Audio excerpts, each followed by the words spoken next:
What's up, everybody? It's Jeffrey Lyles. You are listening to Lyles Movie Files. Joining me tonight, one and only little brother. How you doing, bro? I'm doing good. How are you? I won't complain just yet. Chief, how you doing? Man, I'm great. I'm great, man. I'm highly favored. And to the listeners, man, I'm glad you guys are sticking with us through this tumultuous year. It feels good to just know there's people listening. Yeah, because wow, there have been zero movies. Absolutely none. So I know something's Just going the to happen. I know something is going to happen because we're recording. So, like in another hour, some more news will be breaking. But I didn't ask you guys about this last week. But what do you think about Jamie Foxx coming back to the Spider-Man franchise with Tom Holland? yeah, okay. I mean, uh, that's fine, man. I don't have a problem with it, man. Yeah, I'm Who is fine, man. this? What am I? I mean, it is what it is. I mean, let me ask you this: did Andrew Garfield outgrow being Spider-Man though? He was Like, how did? a little too tall and a little too old to play it for Marvel Studios where they wanted to take him back to high school. Okay. Because I'm like you, I really liked him, but with their take on him, he was going to be as tall as Chris Evans, and he's a tall, kind of lanky guy, which is fine for Peter Parker. But if you want to go high school, that's not going to fly. Right. I get that. I mean, I just, if they hadn't gone high school, I don't know why they couldn't have kept him. I think they should have, but You know? I'm happy with Tom Yeah. Holland. I mean, because he fulfilled the Gwen Stacy story for me. You know what I mean? Yeah. Um, where when we're watching this now, there cannot be a Gwen Stacy story. You know what I Well, mean? I mean, I guess Gwen Stacy could join high school in Tom Holland's Spider-Man universe But because then they that could would still break up make him her and Spider. MJ, She could just be right? there. She didn't have to be his girl. I guess, but it's just I don't know. All right, it's just me saying, they every Spider-Man to this point is it did well. I guess whatchamacallit, the first one with Tobey Maguire didn't really follow the rules because there was no Gwen Stacy in that either, was it? Yeah, and also his Spider-Man was a silent ninja. Who took his mask off at every opportunity? Oh man, and Yeah, like to dance. right. Oh, yeah. Whew. All right, yeah, I'm fine with Jamie Foxx though, man. I didn't. It is what it is. Like I said, uh, and I'm sure Marvel is going to jazz him up something terribly sweet. Well, he said that So he's not going to be wearing that blue outfit, so I'm not sure if that means we'll get a sort of classic take on his green and yellow outfit, which would be cool because that I like Jamie Foxx's Electro just fine, and I got what they were trying to do with the design, but Electro has one of the goofier, greatest costumes in all of comic books with the big lightning bolts. I know they're not going to do that, but I would be happy to see something kind of just wacky like that with him. And I know Marvel Studios could translate that pretty well. Jace, what's your take? Uh, I'm actually kind of, as much as I joke about the Jamie Foxx, it's more so to me, not just when they're talking about Jamie Foxx, it's also kind of this dabbling and seeing, like, kind of like throwing out that they might be talking to Tobey Maguire and Andrew Garfield to come into this next Spider-Man movie and kind of making it like Enter the Spider-Verse live action. And I'm more intrigued with that because it's like you said, I actually think Andrew Garfield could have done the high school version, put in like a big like Flash Thompson dude who is not like kind of his same size. So like you actually make him look small. He's just a lanky dude. I mean, we all knew. I mean, heck, I used to be that guy in high school. It's like I'm the tall lanky dude, but it's like ain't nobody afraid of me. I mean, it's like I'm not. I mean, I don't put that out in the world. So if you could put that, like you have all of those guys in there, I think that actually could be kind of cool. I think there was I think the Andrew Garfield ones to me had a lot more room to go because they actually were working on a Sinister Six, and Mm-hmm. that kind of died because of the Marvel one. But if they want to kind of bring some of that in, and maybe it'll help the Sony Spider Verse a little bit out. Sony apparently I think wants to do more crossovers with Marvel Studios, which is yeah. like not the most shocking thing ever in the history of the world. But there's also a new rumor going around now that Kirsten Dunst and Dane DaHaan may reprise their roles from Spider-Man and the Amazing Spider-Man 2 in the Marvel Cinematic Universe. So Dane. that means we may have that Mary Jane and that Harry Osborn show up, presumably in this Spider-Man film. Okay, yeah, like Harry Osborn was cool. Again, Kristen Dunst was, as I always mess with her. It's like she was just miscast. That was just she could have. I think Kristen could have done Gwen Stacy a lot better than Yep. Mary Jane was this. I mean, this is why I kind of like almost like way too hot for Peter Parker, but his intelligence and charm won her over. But it's like, I mean, it's every nerd's fantasy. MJ versus Kristen Dunst's. Yeah, you can pull her. I don't see that. It's funny because in the comic, Gwen was like, everybody thought she was really pretty too. But I think you and I had this discussion where if they had put Emma Stone as Mary Jane, that would work because in roles that we've seen her in, she has this vivacious Mary Jane, pay attention to me, I'm larger than life kind of personality, like Mary Jane in the comic books. And Kristen Dunst's character was more reserved and shy and kind of bashful, like Gwen Stacy. Oh yeah, So because I like thought it was an interesting thing. A where when she hit the point where she was like, "Look at me." I mean, Emma Stone was like would have been like perfect MJ. Like everybody follows around in high school. Like oh my gosh, like she's so just the ish. And Kirsten could have been like, "Hey, how you doing, Peter? I'm Gwen. Thanks, nice meeting you. I'm gonna go over here now." Yeah. So we've got that. I guess we should talk about all these movies that we're not going to see. So, to the surprise of no one, and I was so kind of adamant against posting anything that I wasn't posting any new updates for the No Time to Die film, even though they were like, check out the new trailer. It's going to be coming out in December. Like, yeah, that's not coming out in December. So they have pushed that back. I think the date for it now is like, when is this? It is coming next. Gosh, hold on. I gotta check the internet. April 2nd, maybe, potentially, it's gonna come out April 2nd. So, and Daniel Craig was probably one of the first stars I've seen lately who was like, yeah, there's no reason for it to come out in theaters. And he was talking in an interview with Jimmy Fallon and said, this thing is just bigger than all of us. We just want people to go and see this movie in the right way, in a safe way. Cinemas all around the world are closed at the moment. We want to release the movie at the same time all around the world. This isn't the right time. So fingers crossed, April 2nd is going to be our day. I mean, that's the smart move. I mean, it's just like if you put over $250 million in movie and advertisements, like I need to make this money back. It's not going to work on VOD. Um, again, it's coming. I mean, it it's funny. It's like by the time there actually comes a vaccine, we're going to be in a movie theater every weekend based on all the stuff they're just pushing back. I mean, I we don't got know about that because I feel like some of these movie theaters are not going to survive having to. I think some of them reopen based off the false promise that the virus is going to be gone in the fall so they could enjoy a late fall, winter Oscar season. And there were still going to be a couple blockbusters like No Time to Die, Dune, that were going to keep them afloat and keep people or get people going back to the theaters. Without that, with most of these films not coming January and February, but more the spring of next year, maybe, hopefully, I think some studio or some theater chains just aren't gonna reopen.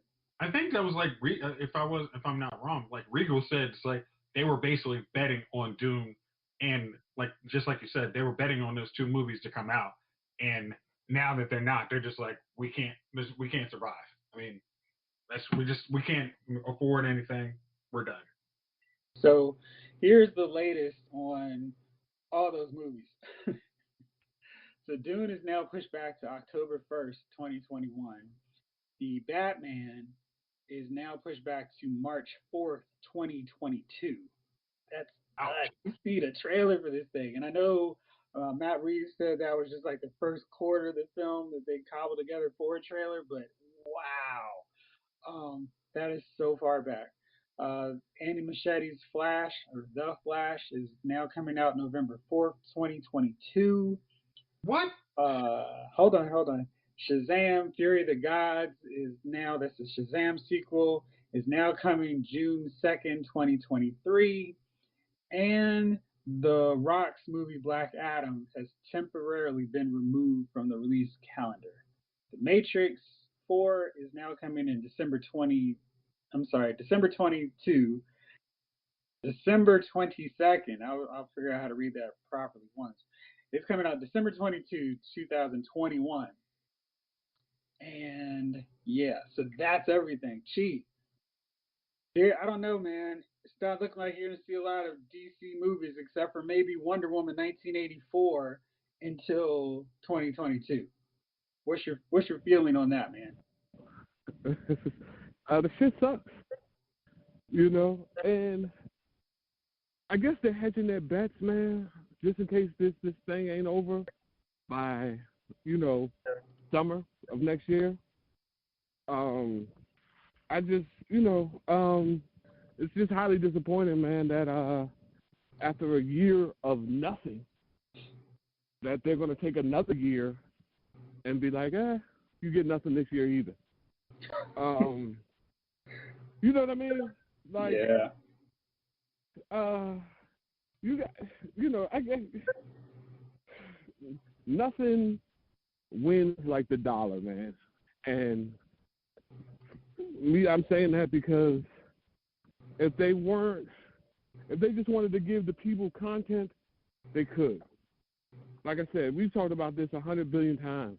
You could throw this shit on demand or any platform you wanted to, and let us just watch it from the house.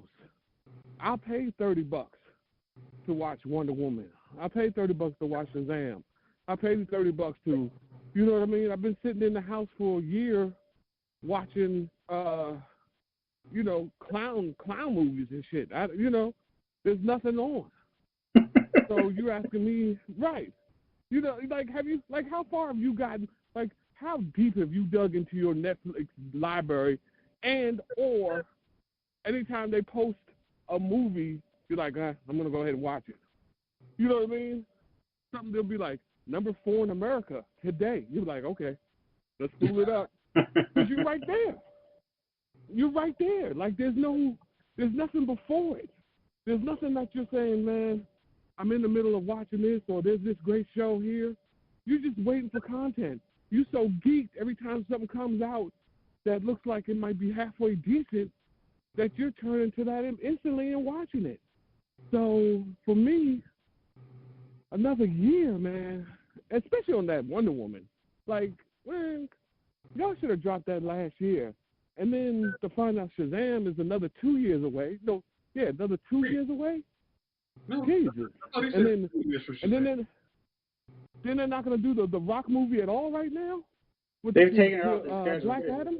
Because the Rock schedule, I'm assuming, because the dude does like 15 movies a year.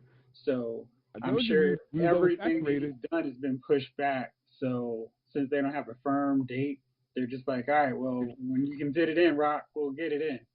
So for me, it's just like it's just like you gotta survive now. You can't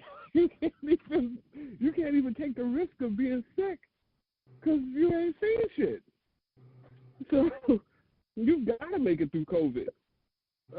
So yeah, it sucks. Absolutely sucks. Yeah, and yeah, I don't know how many theaters we're gonna see. It may be a thing where we're gonna have to drive like a half hour to get to the local movie theater at this rate. Because right now it's like, okay, there's a movie theater within 10, 15 minutes, and then there's 3 more, another half hour, just depending on which way I want to go. I think it's going to be a lot less by this time next year. So we'll see what happens on that front. I also say, do you think like movie theaters are gonna like raise their prices just because it's like, hey, we need to make up we barely survived COVID, and we just need to make up money. I mean, do you think they're gonna See, charge like $30 for an adult ticket? the problem with that is people have gone a year basically, and I have no reason to suspect that it's going to be done by March here. So they will have gone a whole year without, in most cases, going to a movie theater. I know there have been some that are open and people have gone to see stuff like New Mutants, but it's not like there's been a rack of stuff to even go see. And people have, in rare cases, they've been able to see some movies that are planned for theaters, like Mulan, Antebellum. Um, there have been some other films that have gone that direct to streaming, direct to video route. And I think people are like, well, if I can do this at home, I can pause it. I don't have to pay $40 for food. What is the incentive to go to the movie theaters and then pay more? Like, I think you pay $30 for the convenience of watching a movie at home. I don't think you're paying $30 for the convenience of going to the movie theater to keep that business afloat. I mean, but again, you got to watch movies like Tenet in theaters. Big movies are back. Speaking of Tenet, I was going to mention this earlier, or later, but since you brought it up, uh, looks like Tenet is going to be coming to Blu-ray and DVD on this December. Think that is such a fail. It's a fail because normally people would have paid, let's say, $20 for a movie ticket to go see it, and if they had put it in on demand so people could have watched it, they could have pushed this DVD, Blu-ray, whatever, to the spring because people would still be paying to watch it at home right now. This is like a complete, well, we're throwing our hands up. We don't know how to make money anymore. And because Christopher Nolan was like, no, this movie demands to be seen in theaters. People didn't go to see it in theaters. They're still going to watch it at home. I mean, it's just like to me, I'm like, it's like, all right, here's what we do. We will have limited release in select theaters, but we are putting this VOD. Like this, I mean, there's no, I think we've all said this. If we had the option of watching this movie at home, we would have taken it. Like, if we don't have to add in an extra subscription service, like, I'm sure Antebellum has probably made a little bit of money because people were saying, hey, I'm on my Verizon, I sit on my Comcast, it's advertised. Let me check this out. But They shouldn't, but yeah. again, yes, because you can check the review on loudesmoviefile.com. Uh, but Tenet is just like I know I would have paid $30 to watch that movie at home, like no doubt. But now I don't even have to pay $30 for the Blu-ray. I'm going to get in December, so just complete fail on their part. Antebellum's coming to 4K Blu-ray and DVD on November 3rd. But I'm curious now. You're going to pick that up, right? Absolutely not. Absolutely not. I wanted to see how much money it made. So cumulative worldwide gross, 3.9 million. That movie's trash. I was going to say, some people probably watched it and told their friends not to watch the movie now. But I feel like that would have been the case anyway. Right. But yeah, so that didn't work very well for. I mean, I figured they probably made some money because I don't think that people would have gone to theaters in a pandemic to see that at all. Like it would have just collected dust in the theaters. Yeah. So anyway, so that's that. There is some interesting news, however. The Academy Awards announced today that drive-in screenings will now count towards eligibility. Okay. What is it? I mean, so what new release helps counts towards the Oscar goal? I read that and I'm like, I don't remember any new movies being released in drive-throughs. Well, no, they've put out quite a few. Like drive-in theaters have gotten. Now it's not Not what I driving. would necessarily consider pure Oscar contenders. There have been a slew of horror movies that have come out on and been released in drive-ins like basically every weekend since the summer, and that format works well for a drive-in. People want to get out, go into the woods, and go see a movie without having to be around people. You can not eat, um, and you can and have fun getting a little movie experience because you're around a bunch of people, just not next to them and breathing on you, and you get the movie experience.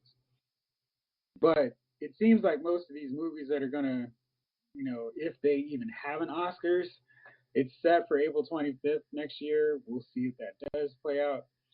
But it's looking more like Netflix is going to be the decider of what's going to be nominated. And because there just weren't a lot of films that came out that would even rate as Oscar contenders from January to basically the end of February.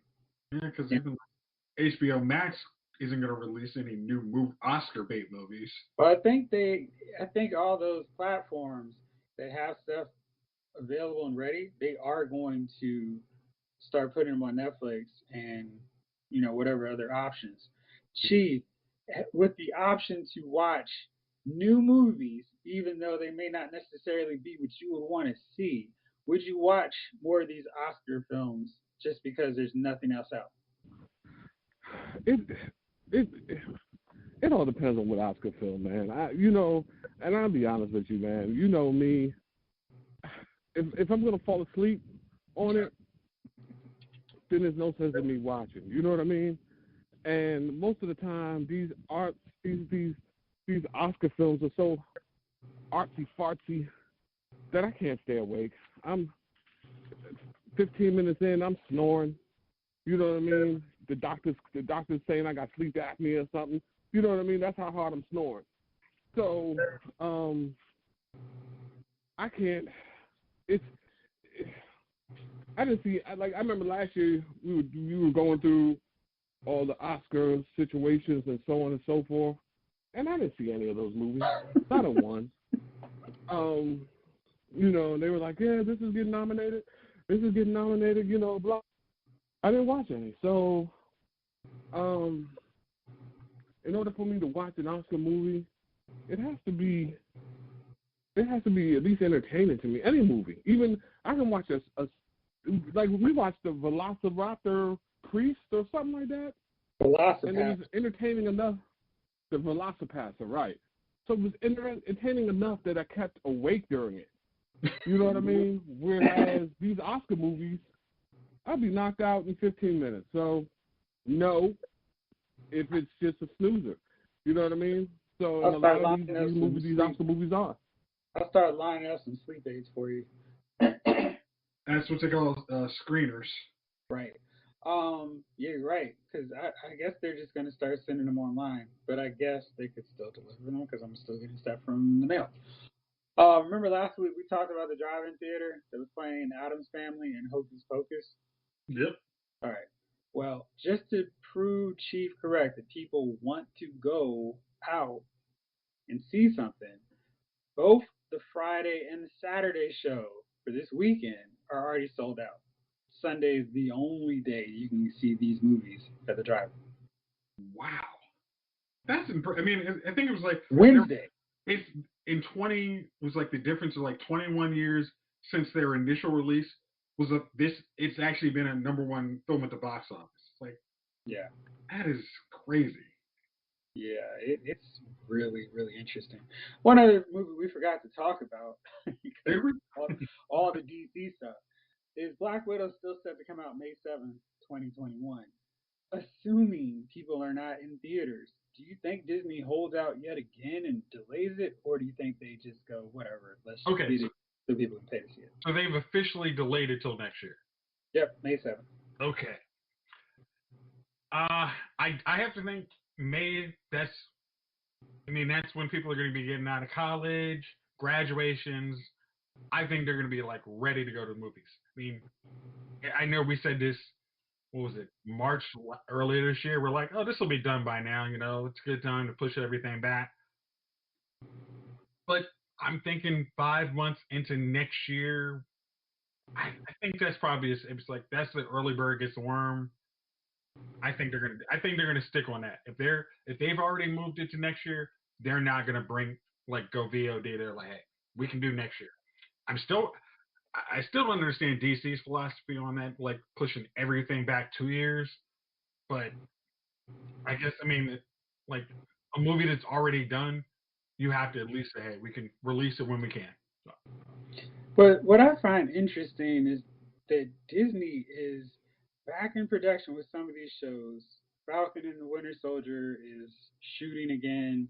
They're doing their TV shows. You watch CBS because you're watching football, and you see the commercials and the cast have their mask on and they're recording. I just, I don't know.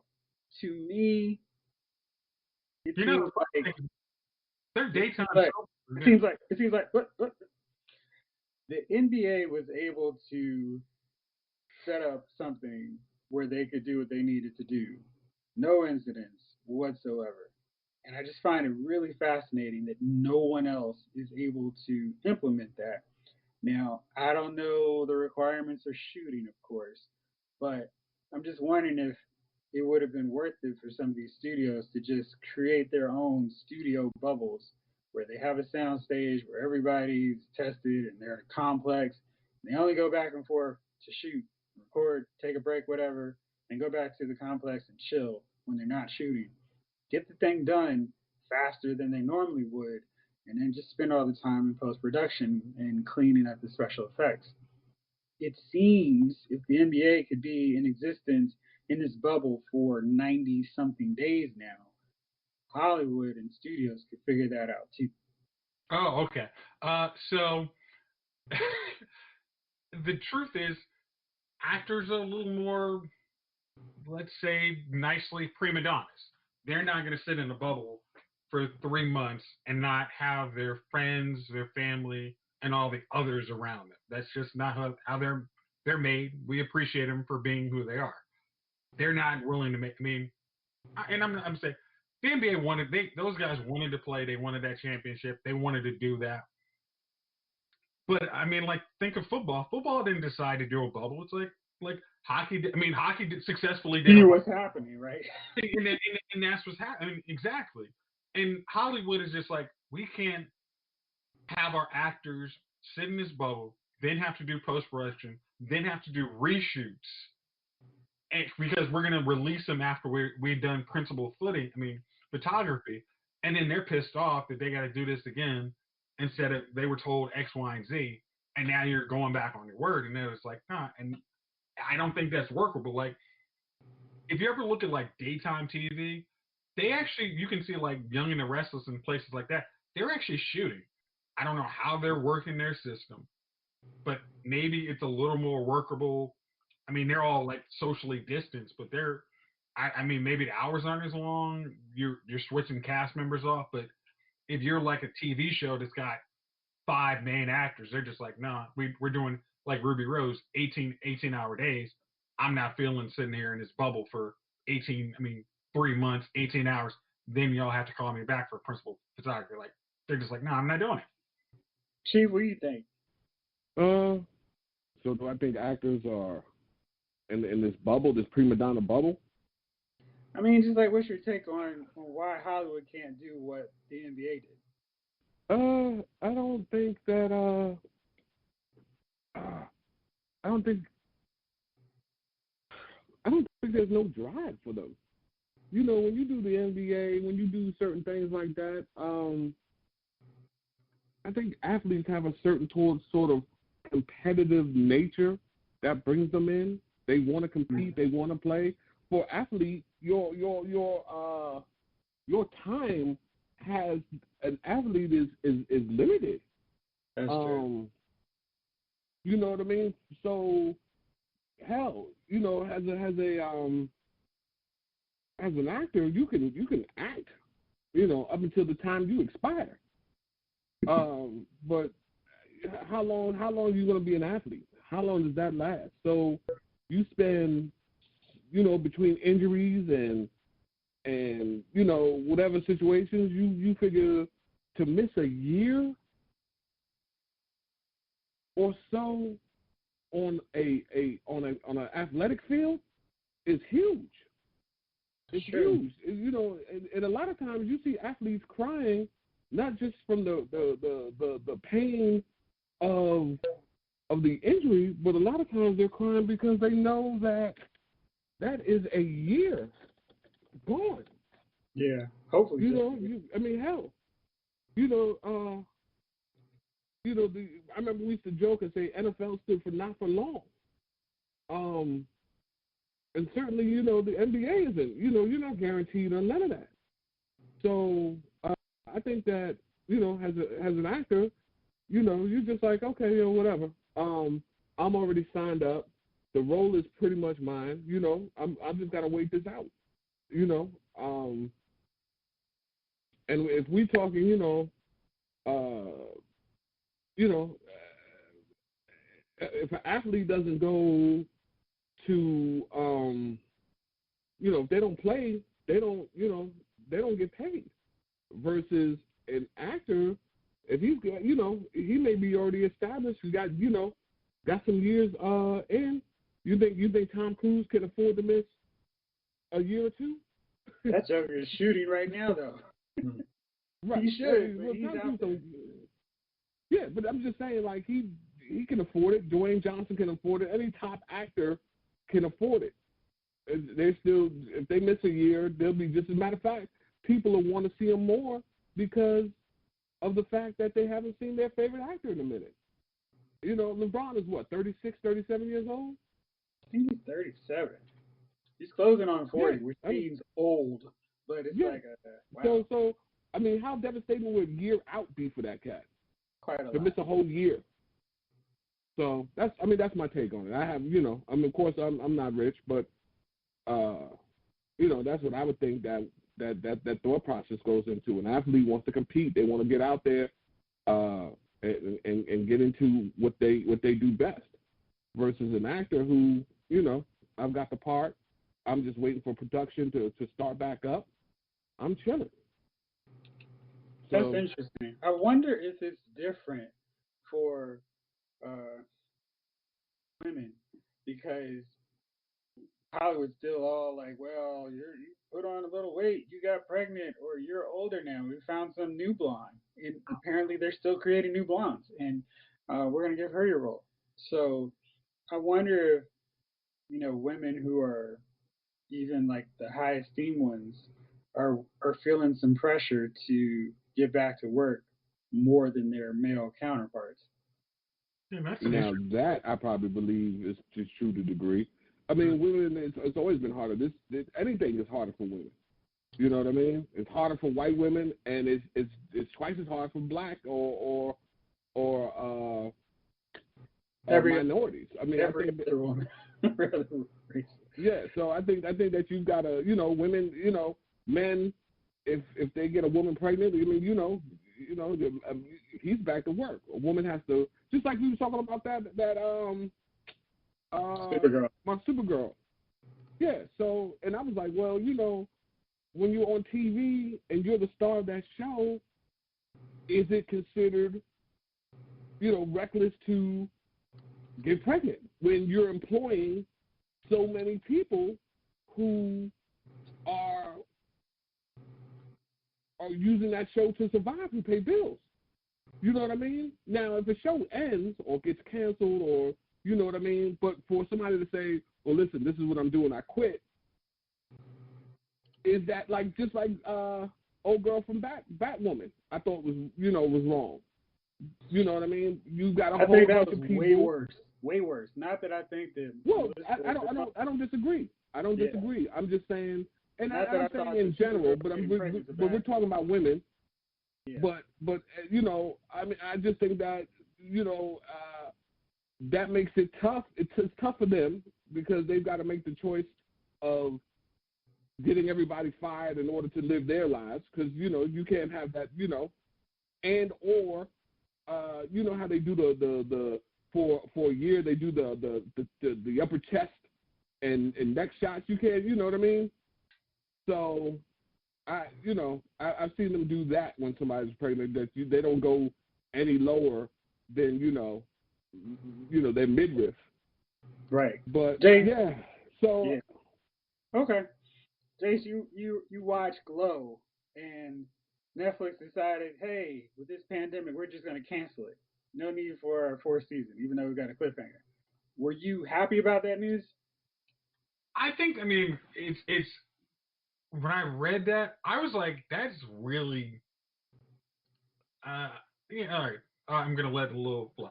I thought that was really shitty because it was like the wrestling organizations, WWE and AEW, are all running shows. They've been running shows since July or something like that, Yeah, basically haven't stopped. and they've been running, like I said, like they haven't stopped. And the people like in Netflix and Glow were like, yeah, it's just too expensive for us to do this, so let's just cancel it. It's like I'm not thinking. I'm pretty sure you guys could have, if production was an issue, you could have moved that show down to Florida and wrapped it up. I mean, they'll give you some tax breaks probably to film them. I mean, film the show down in Florida, and to leave it just like that, it's like, hey, we've already announced it's their last season. We're done with it after this fourth season. We left it where it is on the third, but now we're just like, man, we're just done with it. We're like, everybody got. I mean, luckily, all of the actresses and all the actors got paid for the fourth season, but it's still like, I'm sure they can't really feel good about it, especially like you're the writer. I'm like, I got all this stuff written, but now because of COVID, y'all are just done with us. Like, Maybe they're gonna do a pandemic movie via Zoom to wrap it up. that'd be kind of crappy. But Yeah. Chief, did you watch Glow? Do I watch who? Glow. The Gorgeous Ladies in Wrestling? Is that what it is? That would be it. I like No, how I Chief do always not. asks clues about something and then breaks it down like, oh, you mean that?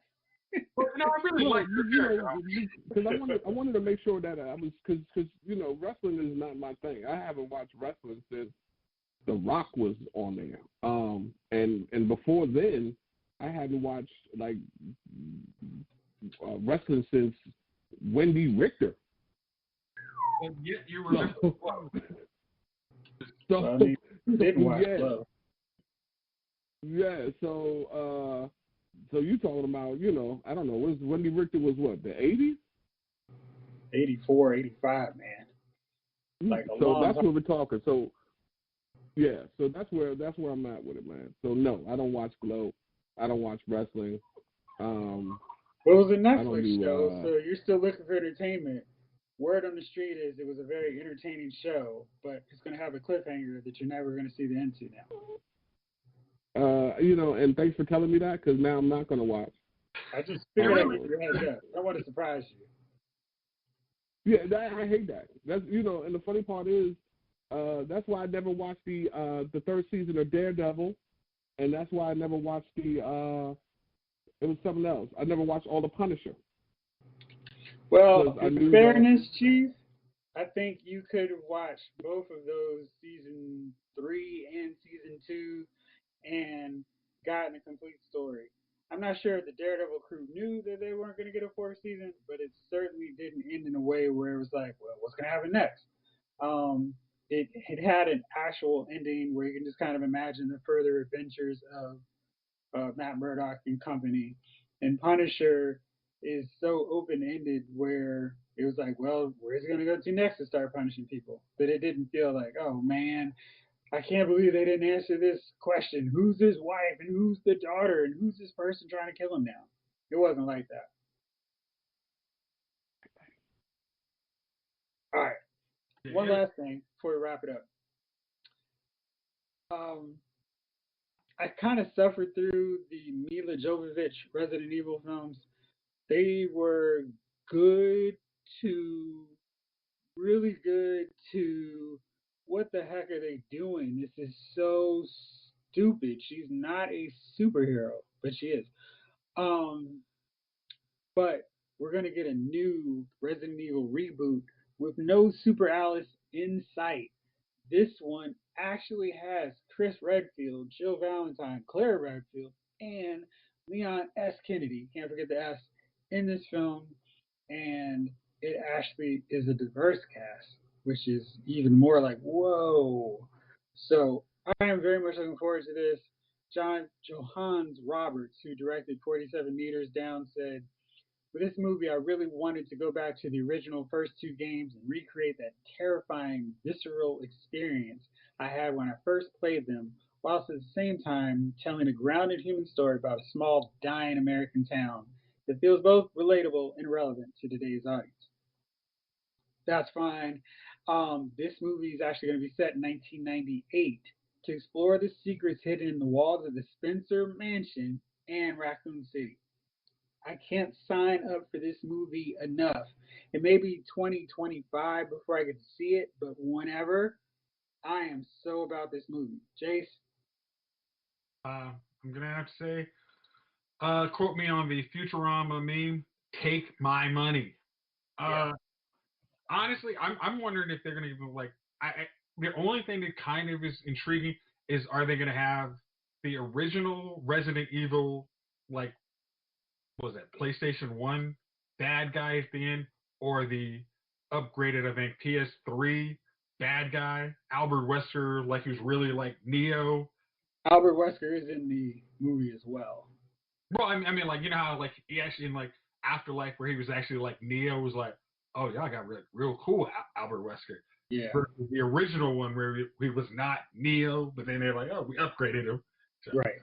I'm again, that's, you tell me we're making Resident Evil the movie, not whatever the heck they did, which I own everyone and I judge myself for, especially that last one, which That just last avoided. Good job. No, I saw that last one. It's trash. Oh gosh, that was. Don't talk that bad about trash. Is that the last one where the cities were underground and they were training centers or something? Oh no. Knocked out and they had. That was actually okay. And this is the one where we find out who Alice really is.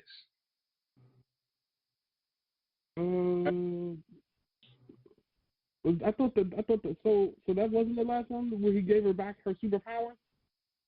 Nah. With Boris, I think those were still good ones.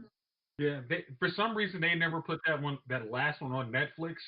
I think for a reason, because they know how bad that movie is. Was it Boris Kojo? What is his name? Nah, man, that was good. Star Power, Traces.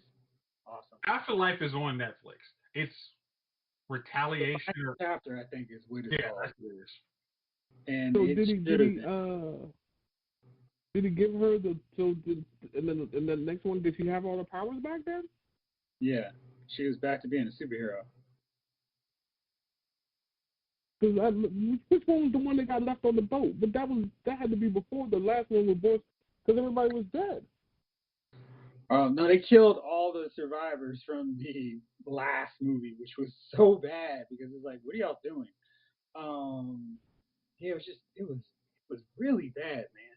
And yeah, it was like all the positives that they had done in the last few movies, they just decided to scrap. They brought in your girl Ruby Rose, and she was showing that she should be the lead of a TV series. Not really. I don't know, man. I think everybody was just tired of making them, but they decided to try to make some more money. One last. Let me know your address. I didn't see that one. Throw the DVD at you. So, just so it's not in my. I did not see that. Yeah. I guess I didn't miss anything. Okay. You won't fall asleep on it, I'll tell you that much. Well, here's the thing, man. To me, they got sucky. They got sucky when what's the comedian, the black comedian, Mike Epps. That one with Mike Epps in it was garbage. That was the second film, right? From the first one was good. The one with Mike Epps was crappy. No, that was the third. And from then on, they stayed crappy to me. Oh man, I think what they do, like 6 or 7. If they did 6, 4 and 5 were really good. Like I liked the first one a lot because they weren't messing with anything, with any characters, so it was fine to just play in that universe. The second one, when they introduced Jill, is when I started to go, okay. But they kept enough of the elements with those characters that it still worked. Part 3 was when they got dicey because then they started just kind of doing their own thing. And then like, oh, here's another character from the games that we can introduce and not really treat right. I think the next 2 actually were really good, but you needed to watch the other three to understand the significance of who people were. And the last one was just, I don't know what they did. It's just, it was like they had good ideas in the earlier films, and this one they just, we don't have anything else. Let's just run with it. And since we don't have anything else, let's roll on to my favorite time of the week. Fellas, do you have any nominees for Dummies of the week? Jace, who you got? Okay, I have one Mr. Morgan Whalen for getting himself kicked off Saturday Night Live is their musical guest of the week because he decided he needed to be on TikTok or Instagram showing himself out at a bar last weekend, and they're just in Saturday Night Live is like, hey, you violated our COVID protocols. I know you're an up and coming guy. You want to get some publicity, but because you're putting our actors at risk, you're no longer invited. So, Mr. Whalen, Morgan Whalen, you are my dummy of the week. Yeah, you were. That was 100% the one that I was going to choose. So, yeah. Chief, you got one? Yeah, it's not more so. It's not really a dummy. It's more of a bitch ass motherfucker of the week. So out in Vegas, a dude let his daughter die in a car because he didn't want to break the window. So, people. I don't know how people do it, but they lock their kids in the car, walk away, or whatever happens. Mm-hmm. So he gets back, keys is locked in the car, his daughter's in the car. He doesn't want to break the window. So he starts making calls to his girlfriend, his brother, his mother, a locksmith, finally calling the cops who come and break the window. By that time, the child's dead. Now, what kind of person wouldn't break the window for their kid? What kind of drugs was he on? He wasn't on drugs, man. Just what I said. Just bitch ass. You know what I mean? Just pure bitch assness. Listen, man. I don't have children, as we all know. I've got 3 birds and 2 dogs.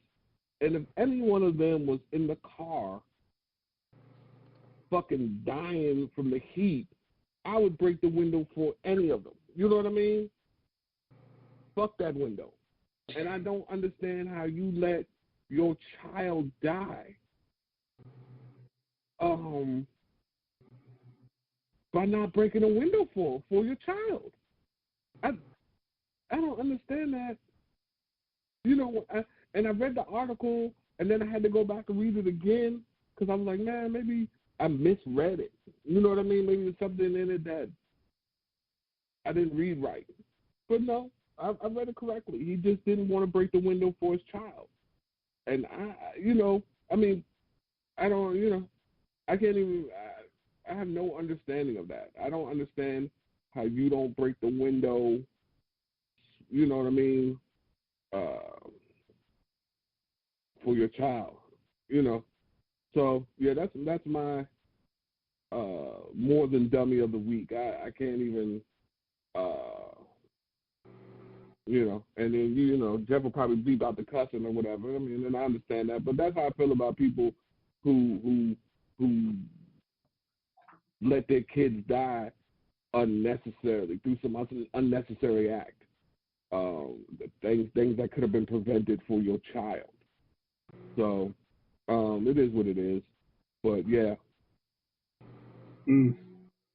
Wow. Well, that is a positive note to end this episode, Chief. Thank you. You're like the newscasters that work in reverse. Yeah, my bad, man. Well, you asked for one. No happy story here. Yeah, okay, nothing to see. You're going to come back next week, right? No. Well, fellas, thank you for rolling with me as always. Thank y'all out there for listening. This episode of Lounge Movie Files has been filed.